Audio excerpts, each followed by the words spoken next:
Nous partons aujourd'hui à la découverte de l'église de Brageac. Nichée au-delà des gorges de l'Auze, cette abbatiale du XIIe siècle est considérée comme la plus belle église romane du Cantal. Nous allons tenter de percer quelques-uns de ses nombreux secrets.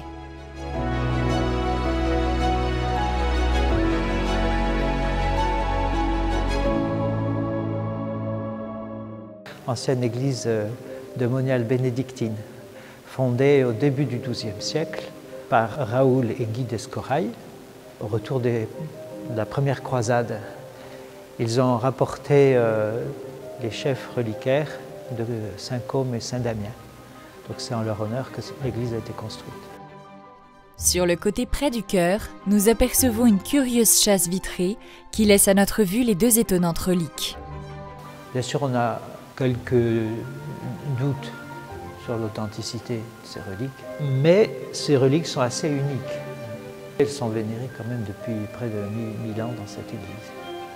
Elles ont été l'occasion de pèlerinage des médecins et aujourd'hui des journées d'éthique médicale.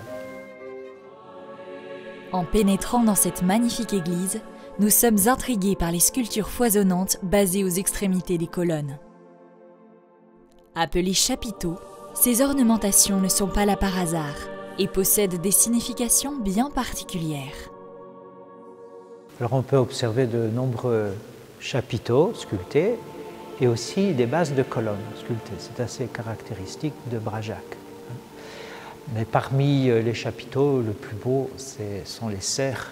C'est un psaume. Comme un cerf altéré cherche l'eau vive, ainsi mon âme te cherche, toi mon Dieu.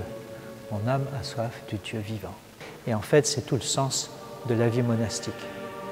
La qualité de la sculpture, à la fois stylisée et précise, c'est vraiment un chef-d'œuvre et vraiment unique.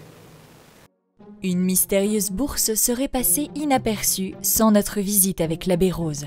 Exposée dans une vitrine sans prétention, nous découvrons une pièce textile rarissime par le fait de sa datation. Un objet particulier, c'est la bourse de Saint-Île. En fait, c'est une bourse de reliques. Un objet textile du XIIIe siècle, ce qui est rarissime. Elle est particulièrement belle et bien conservée. Elle conservait sûrement une relique de Saint-Île, qui elle-même était peut-être incluse dans un reliquaire.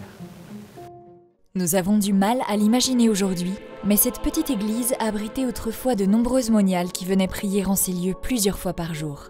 De discrets détails nous rappellent leur présence passée.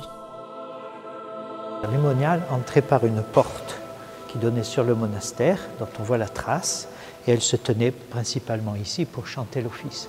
Une curiosité cachée de cette église, ici vous avez une ouverture qui donnait sur le dortoir des moniales et qui permettait aux religieuses malades de suivre l'office. Nous nous dirigeons à présent vers un lieu inconnu du grand public, afin de découvrir une particularité cachée de cette petite église. Pour y accéder, nous empruntons un escalier, lui aussi unique, dissimulé dans le mur et rétrécissant davantage au fur et à mesure de notre ascension.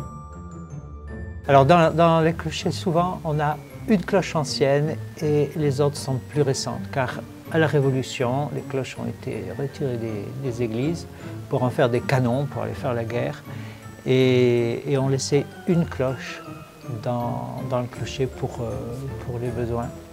Donc souvent, on a une cloche ancienne et les autres ont été reconstituées au XIXe siècle. La plus ancienne cloche du Cantal, elle date de 1466. Nous nous retrouvons à présent à l'extérieur pour contempler le chevet de l'église. L'occasion d'en apprendre davantage sur les origines et la fondation de cette abbatiale. L'origine de Brageac est bien antérieure à la fondation du monastère de moniale bénédictine. L'histoire remonte au 7e siècle avec la venue ici de Saint-Île. Saint-Île, c'est un disciple de Saint-Éloi qui est devenu moine à l'abbaye de Solignac, près de Limoges. et qui a quitté le monastère pour se retirer dans la solitude de l'ermitage. Ce qui était tout à fait extraordinaire, c'est que dans les années 80, des fouilles archéologiques ont été réalisées sur le site du rocher de Sainte-Hilde et on a retrouvé et authentifié les restes de son ermitage qui est assez étonnamment conservé. Un ermitage de cette époque, quasiment ça n'existe plus, c'est exceptionnel. Voûtes arrondies, vitraux aux multiples coloris, tout porte à la contemplation et à la prière. Une quête mystique menée déjà il y a plus d'un millénaire par la prière démoniale. Bražák, un véritable petit joyau d'art roman à découvrir ou redécouvrir. Un détour à ne pas manquer si vous vous trouvez dans la région de Mauriac.